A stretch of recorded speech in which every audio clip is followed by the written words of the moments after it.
चक्षुरुन्मिलितं येन तस्मै श्रीगुरवे नमः। वन्देऽहं श्रीगुरुं श्रीपादुकाभ्यां व्रजरसासिकं च नारायणं तं प्रभुं श्रीगुरुचरणं वन्दे रमानाथपृष्ठाय भूतले रूपानुगभक्तिनं च कृपावृत्ति नारायणं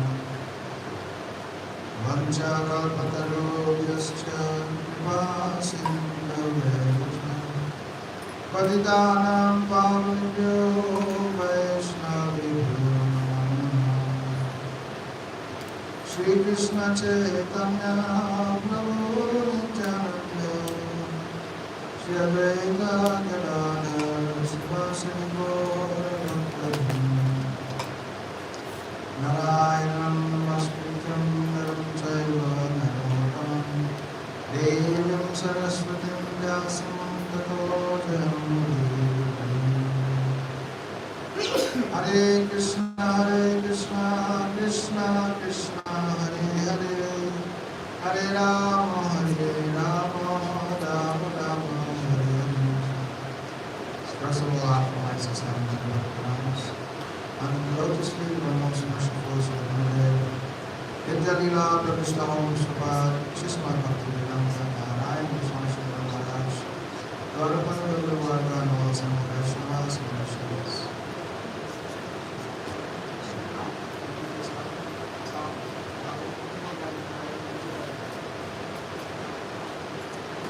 So continuing with our daily Bhakta, we will continue to read Srimad-Bhagavatam with the purport of Divine Grace and Bhaktivedanta Swami Prabhupada. We are now in chapter 2 of first canto, verse 6. Savai pumsam para dharmao yato bhakti radhoksaje ahai dukya pratihata dayatma suprasidati. Translation. The supreme occupation for all humanity is that by which men can attain to loving devotional service unto the transcendent Lord. Such devotional service must be unmotivated and uninterrupted to completely satisfy the self. Purport by Divine Grace, A.C. Bhaktivedanta Swami Prabhupada. In this statement, Sri Sutta Goswami answers the first question of the sages of Naimisharanya. The sages asked him to summarize the whole range of revealed scriptures and present the most essential part so that fallen people or the people in general might easily take it up. The Vedas prescribe two different types of occupation for the human being. One is called the pravritti marg, or the path of sense enjoyment, and the other is called the nivritti marg, or the path of renunciation. The path of enjoyment is inferior, and the path of sacrifice for the supreme cause is superior. The material existence of the living being is a diseased condition of actual life. Actual life is spiritual existence, or Brahma-Bhut existence, where life is eternal, blissful, and full of knowledge. Material existence is temporary, illusory, and full of miseries. There is no happiness at all. There is just a futile attempt to get rid of the miseries, and temporary cessation of misery is falsely called happiness. Therefore, the path of progressive material enjoyment, which is temporary, miserable, and illusory, is inferior.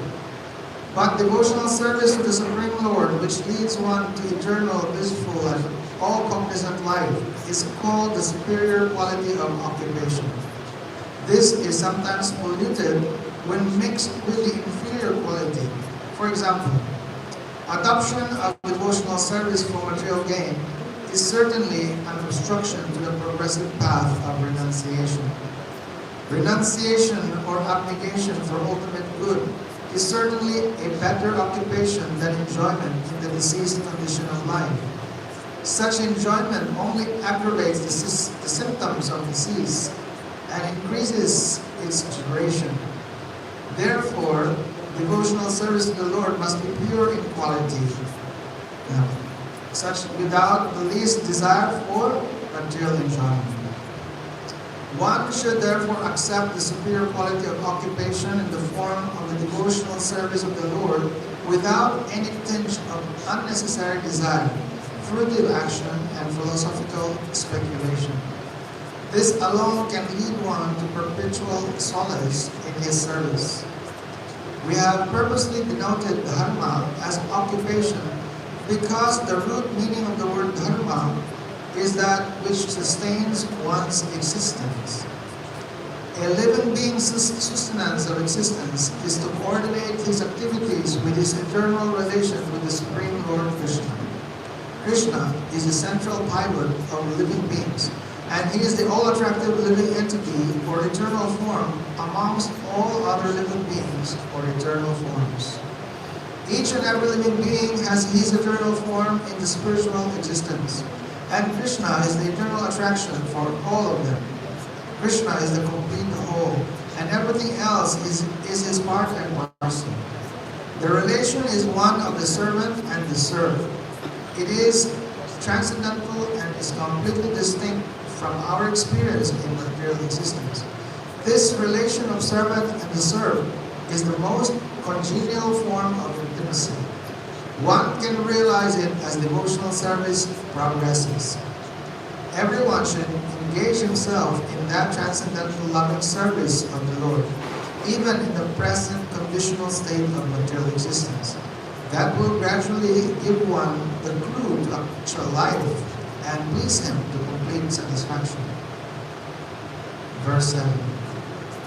Vasudeve Bhagavati Bhakti Yoga Prayojita Janatyatyashu Vairagyam Dhyanam Chayat Ahaitukam. Translation. By rendering devotional service unto the personality of God as Krishna, one immediately acquires causeless knowledge and detachment from the world. Those who consider devotional service to the Supreme Lord Shri Krishna to be something like material emotional affairs may argue that in the revealed scriptures, sacrifice, charity, austerity, knowledge, mystic powers, and similar other processes of transcendental realization are recommended. According to them, Bhakti, or the devotional service of the Lord, is meant for those who cannot perform the high-grade activities. Generally, it is said that the Bhakti cult is meant for the Sudras, the Vaishyas, and the less intelligent women class. But that is not the actual fact. The Bhakti cult is the topmost of all transcendental activities, and therefore it is simultaneously sublime and easy. It is sublime for the pure devotees who are serious about getting in contact with the Supreme Lord, and it is easy for the neophytes who are just on the threshold of the house of Bhakti. To achieve the contact of the Supreme Personality of Godhead, Shri Krishna, is a great science, and it is open for all living beings, including the Sudras, Vaishyas, women, and even those lower than the low-born Sudras. So what to speak of the high-class men, like the qualified Brahmins and the great self-realized kings?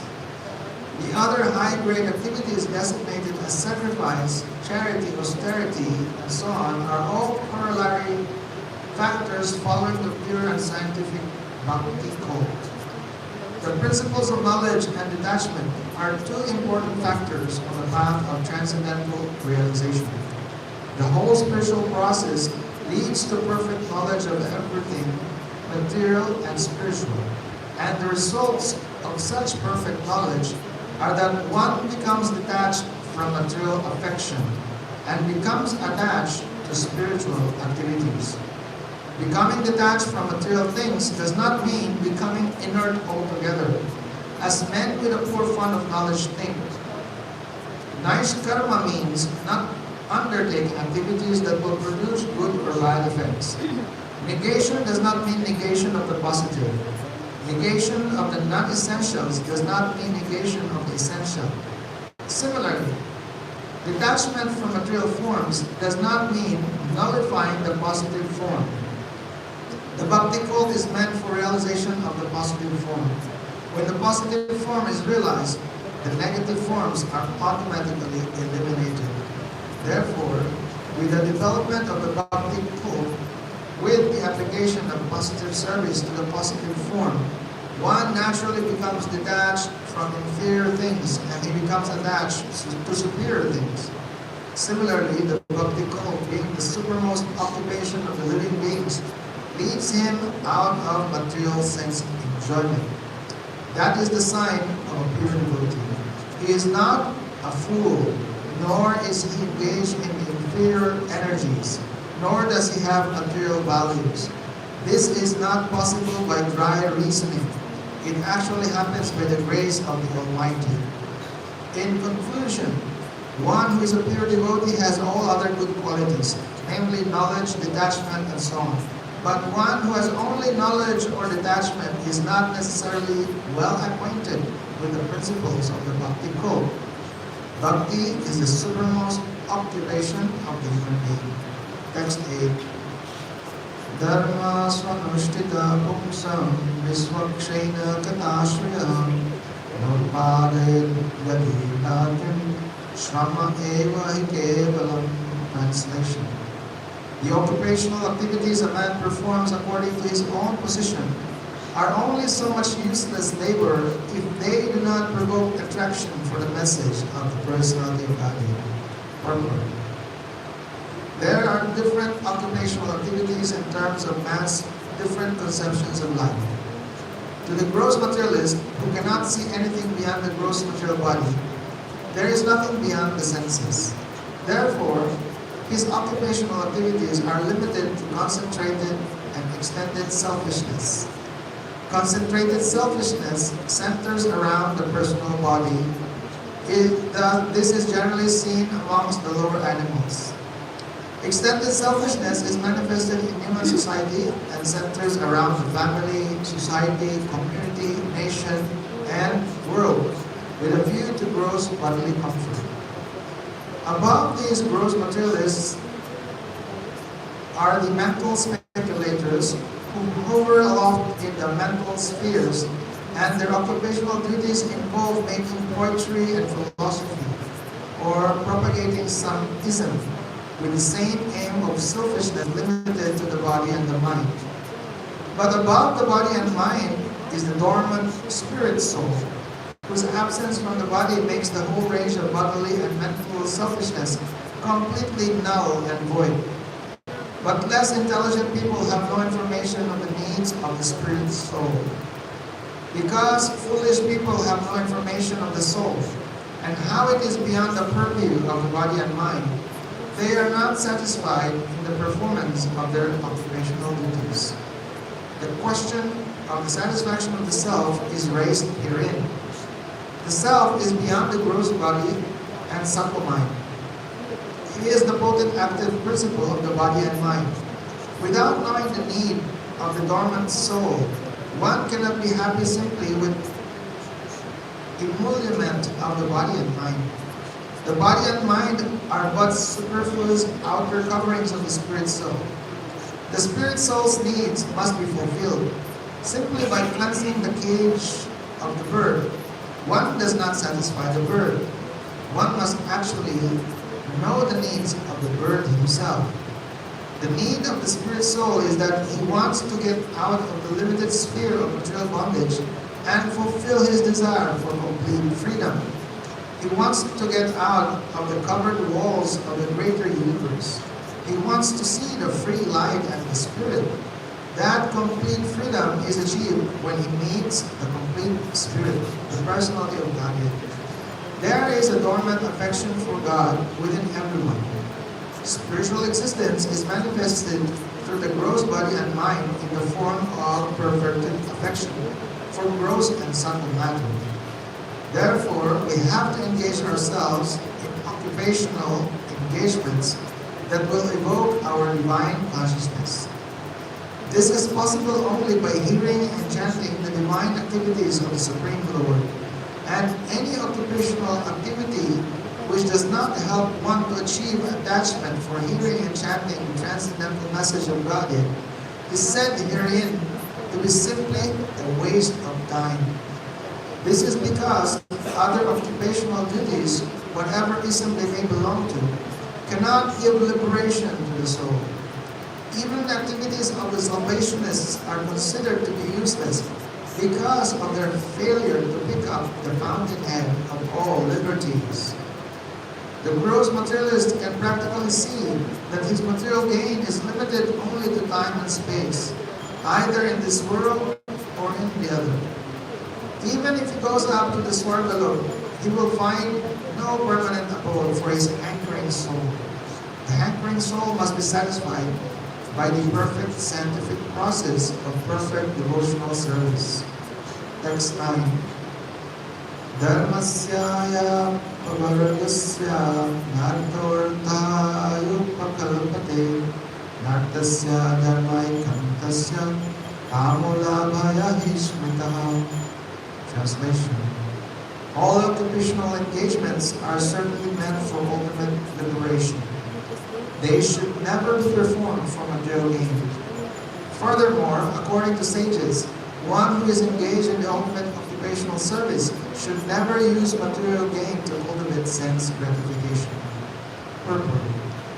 We have already discussed that pure devotional service to the Lord is automatically followed by perfect knowledge and detachment from material existence.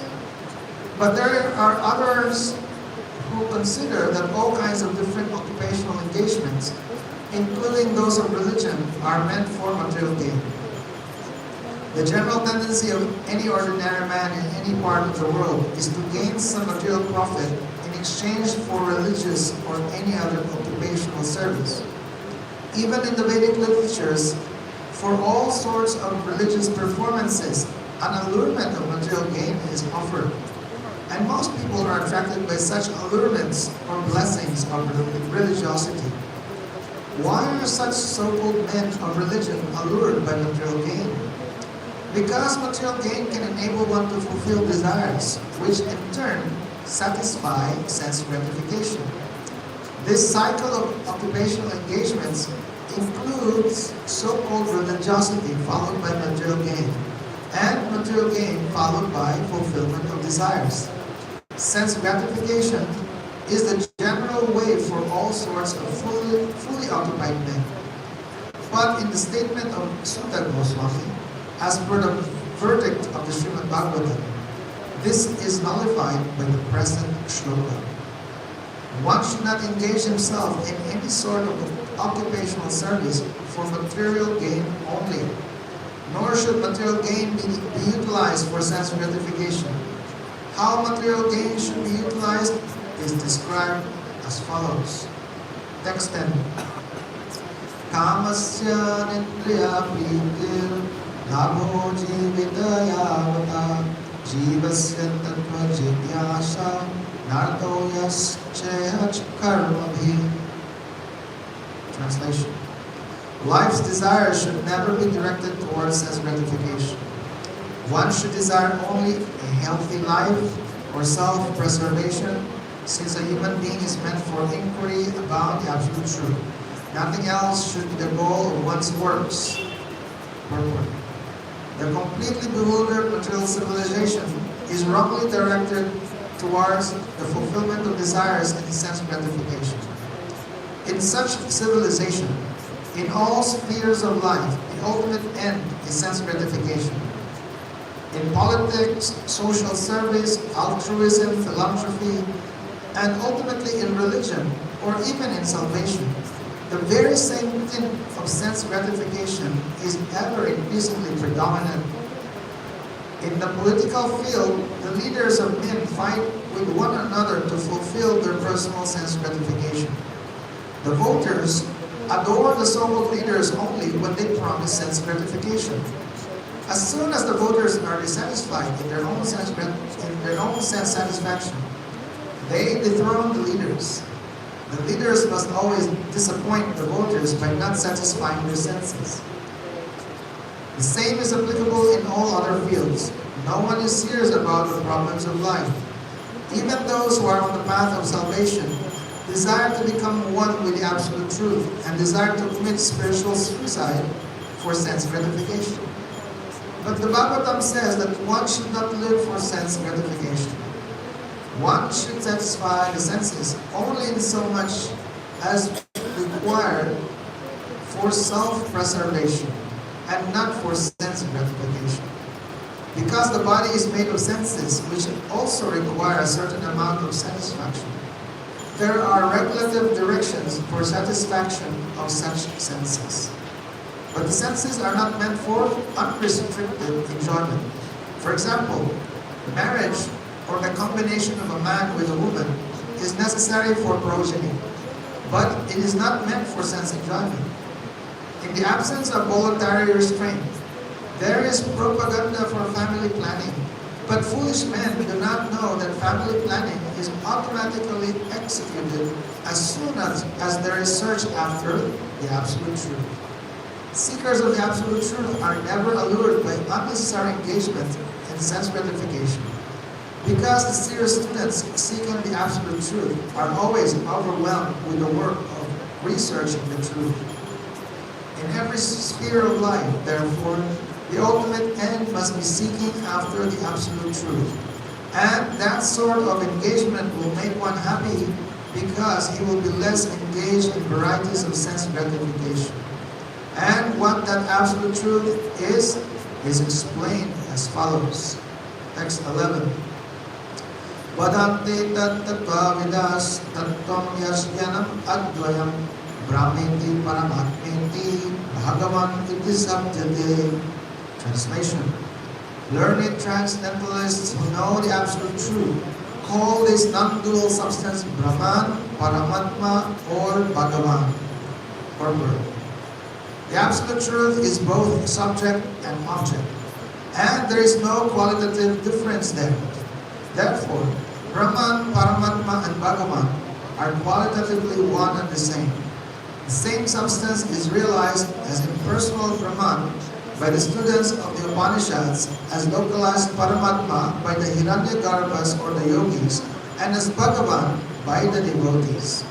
In other words, Bhagavan, or the personality of Godhead, is the last word of the absolute truth. Paramatma is the partial representation of the personality of Godhead, and impersonal Brahman is the glowing effulgence of the personality of Godhead, as the sun rays are to the sun god. Less intelligent students of either of the above schools sometimes argue in favor of their own respective realization. But those who are perfect seers of the absolute truth know well that the above three features are the one absolute truth. That the above three features of the one absolute truth are different perspective views seen from different angles of vision. As it is explained in the first shloka of the first chapter of the Bhagavatam, the supreme truth is self-sufficient, cognizant, and free from the illusion of relativity. In the relative world, the knower is different from the known. But in the absolute truth, both the knower and the known are one and the same thing. In the relative world, the knower is a living spirit or superior energy, whereas the known is inert matter or inferior energy. Therefore, there is a duality of inferior and superior energy, whereas in the absolute realm, both the knower and the known are of the same superior energy. There are three kinds of energies of the supreme energetic. There is no difference between the energy and energetic, but there is a difference of quality of energies. The absolute realm and the living entities are of the same superior energy, but the material world is inferior energy. The living being in contact with the inferior energy is illusion, thinking he belongs to the inferior energy. Therefore, there is the sense of relativity in the material world. In the absolute, there is no such sense of difference between the knower and the known, and therefore everything there is absolute. Text 12. Tashraddha dhana mamunayo jnana vairagya yuktaya pasyantyatmani charmanam Bhaktya Shuddha Grihitaya. Translation. The seriously inquisitive student or sage, well equipped with knowledge and detachment, realizes that absolute truth by rendering devotional service in terms of what he has heard from the Vedanta Shruti. The absolute truth is realized in full by the process of devotional service to the Lord Vasudeva, or the personality of Godhead, who is the full-fledged absolute truth. Brahman is his transcendental bodily effulgence, and Paramatma is his partial representation. As such, Brahman or Paramatma realization of the absolute truth is but a partial realization. There are four different types of human beings: the karmis, the jnanis, the yogis, and the devotees. The karmis are materialistic, whereas the other three are transcendental. The first-class transcendentalists are the devotees who have realized the Supreme Person. The second-class transcendentalists are those who have partially realized the preliminary portion of the Absolute Person. And the third-class transcendentalists are those who have barely realized the spiritual focus of the Absolute Person. As stated in the Bhagavad Gita and other Vedic literatures, the Supreme Person is realized by devotional service, which is backed by full knowledge and detachment from material association. We have already discussed the point that devotional service is followed by knowledge and detachment from material association. As Brahman and Paramatma realization are imperfect realizations of the absolute truth, so the means of realizing Brahman and Paramatma, such as the path of Jnana and Yoga, are also imperfect means of realizing the absolute truth. Devotional service, which is based on the foreground of full knowledge combined with detachment from material association, and which is fixed by the oral reception of the Vedanta Shruti, is the only perfect method by which the seriously inquisitive student can realize the absolute truth. Devotional service is not therefore meant for the less intelligent class of transcendentalists.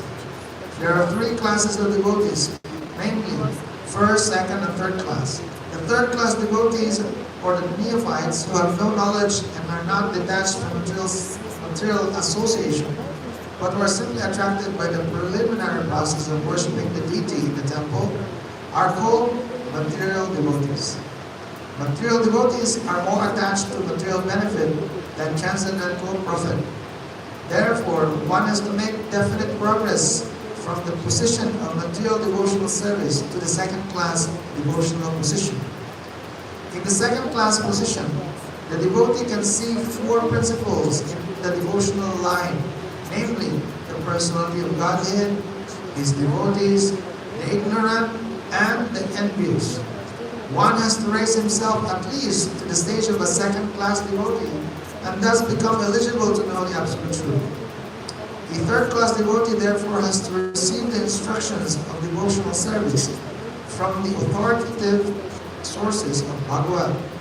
The number one Bhagavad is the established personality of devotee, and other Bhagavatam is the message of Godhead. The third-class devotee therefore has to go to the personality of devotee in order to learn the instruction of devotional service. Such a personality of devotee is not a professional man who earns his livelihood by the business of Bhagavatam. Such a devotee must be a representative of Sukadeva Goswami, like Sutta Goswami, and must preach the cult of devotional service for all-around benefit of all people. A neophyte devotee has very little taste for hearing from the authorities.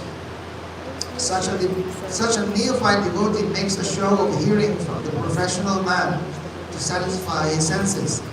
This sort of hearing and chanting has spoiled the whole thing, so one should be very careful about the faulty process. The holy messages of Godhead, as inculcated in the Bhagavad Gita or in the Srimad-Bhagavatam, are undoubtedly transcendental subjects. But even though they are so, such transcendental matters are not to be received from the professional man who spoils them as a serpent spoils milk simply with the touch of his tongue.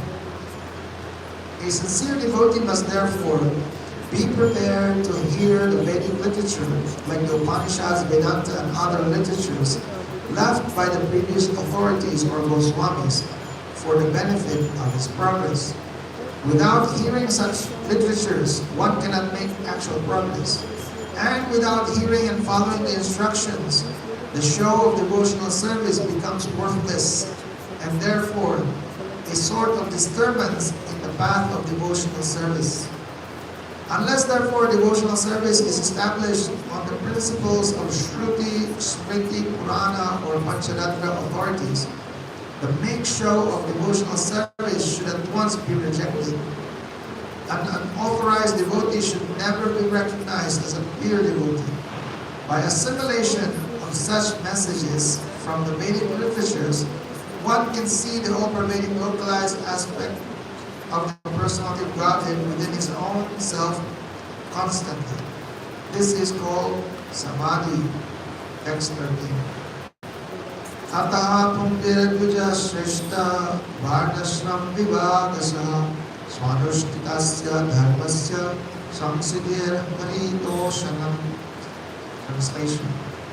O best among the twice born, it is therefore concluded that the highest perfection one can achieve by discharging the duties prescribed for one's own occupation according to caste divisions and orders of life is to please the personality of Godhead. Purport. Human society all over the world is divided into 4 castes and 4 orders of life.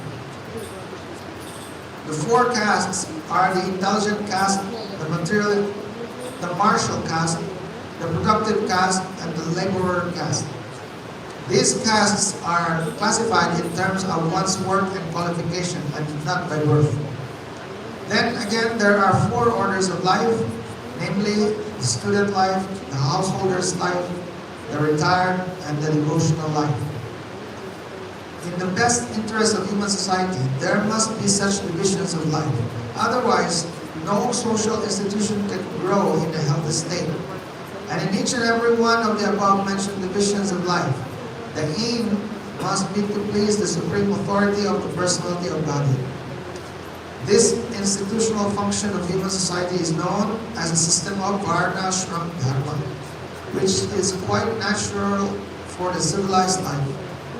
The Varnashram institution is constructed to enable one to realize the absolute truth. It is not for artificial domination of one division over another.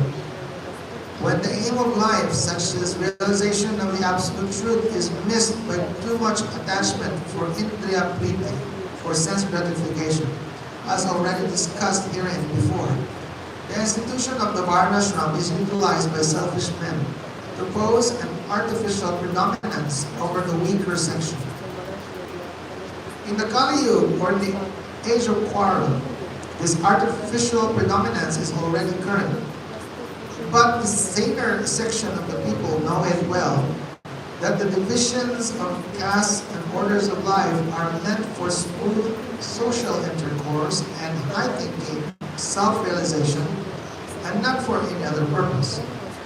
Herein, the statement of Bhagavatam is that the highest aim of life, or the highest perfection of the institution of the Varnashram Dharma, is to cooperate jointly for the satisfaction of the Supreme Good. This is also confirmed in the Bhagavad Gita. Text 14.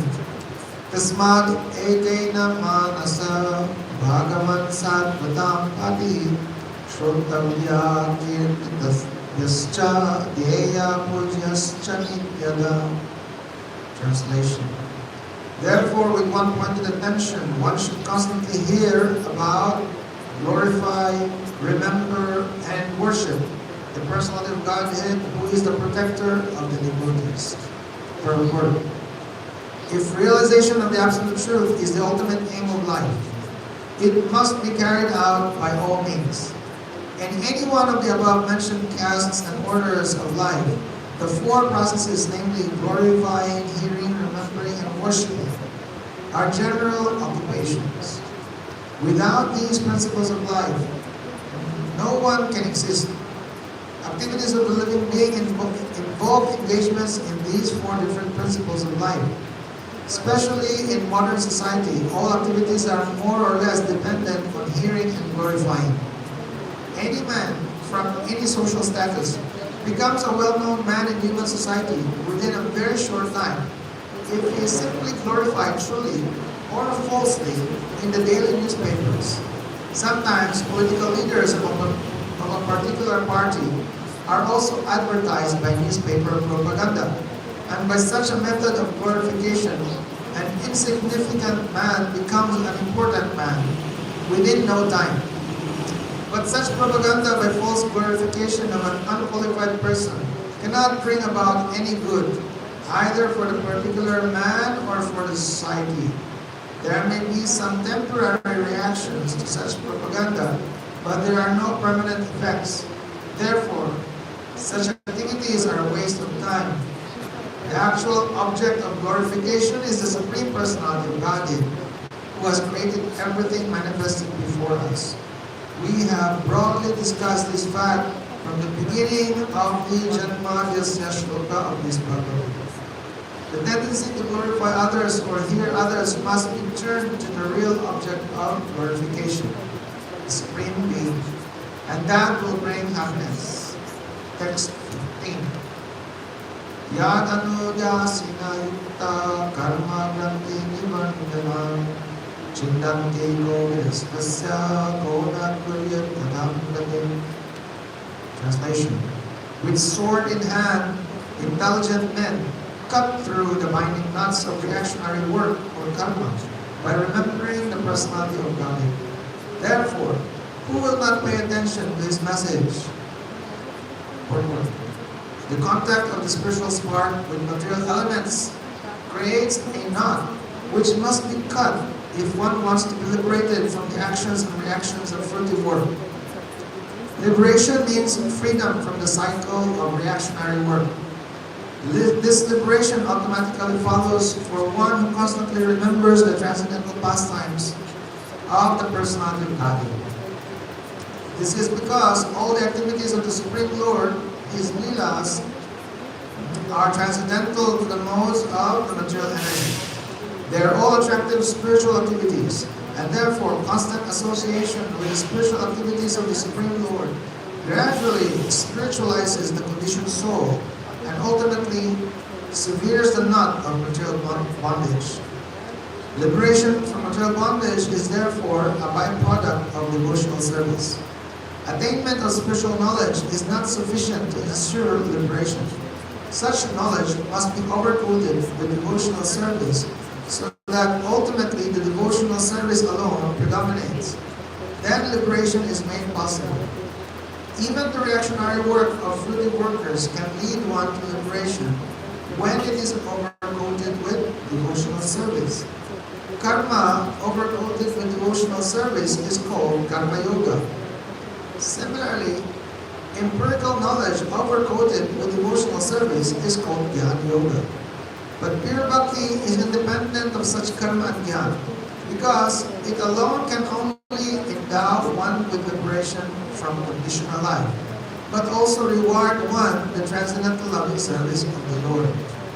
Therefore, any sensible man who is above the average man with a poor fund of knowledge must constantly remember the personality of Godhead by hearing about Him, by glorifying Him, by remembering Him, and by worshiping Him always without cessation. That is the perfect way of devotional service.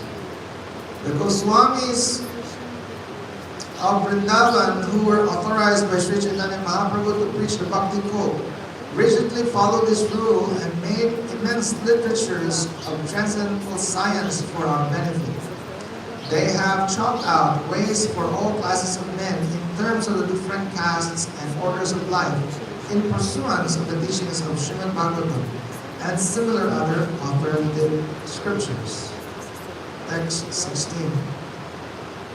Shushushu Shudadasya Vasudeva Kataruchi Syatma Sevaya Vipra Punya Tirtha Nishevana. Translation. O twice-born sages, by serving those devotees who are completely freed from all vice, great service is done. By such service, one gains affinity for hearing the messages of Vasudeva. Purport. The conditioned life of a living being is caused by his revolting against the Lord. There are men called devas, or godly living beings. And there are men called asuras, or demons, who are against the authority of the Supreme Lord.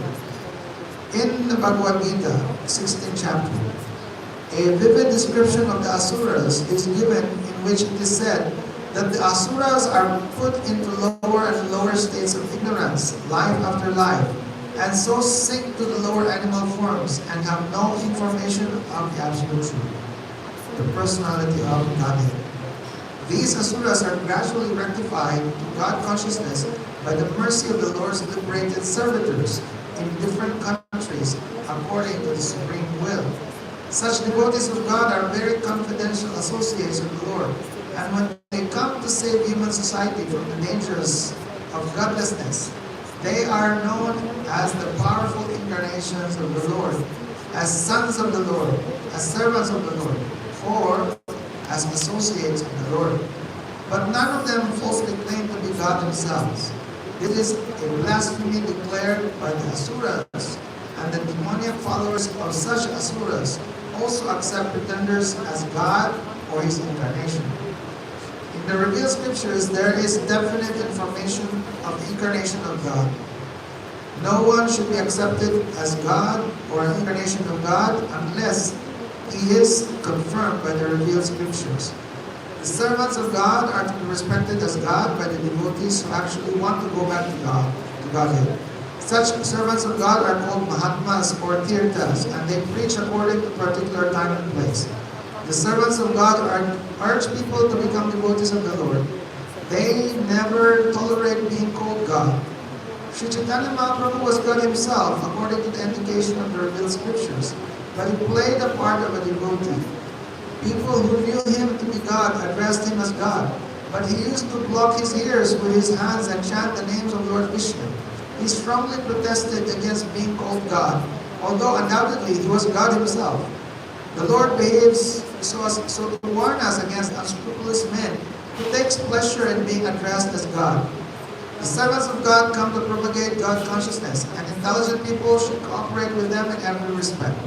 By serving the servant of God, one can please God more than by directly serving the Lord. The Lord is more pleased when he sees that his servants are properly respected, because such servants risk everything for the service of the Lord, and so are very dear to the Lord. The Lord declares in the Bhagavad Gita, chapter 18, verse 69, that one is dearer to him than one who risks everything to preach his glory. By serving the servants of the Lord, one gradually gets the quality of such servants, and thus one becomes qualified to hear the glories of God. The eagerness to hear about God is the first qualification of a devotee eligible for entering the kingdom of God. So we continue reading tomorrow. Jai Shri Gurudev ki Jai, Srimad-Bhagavatam ki Jai, Srimad Swami Maharaj ki Jai.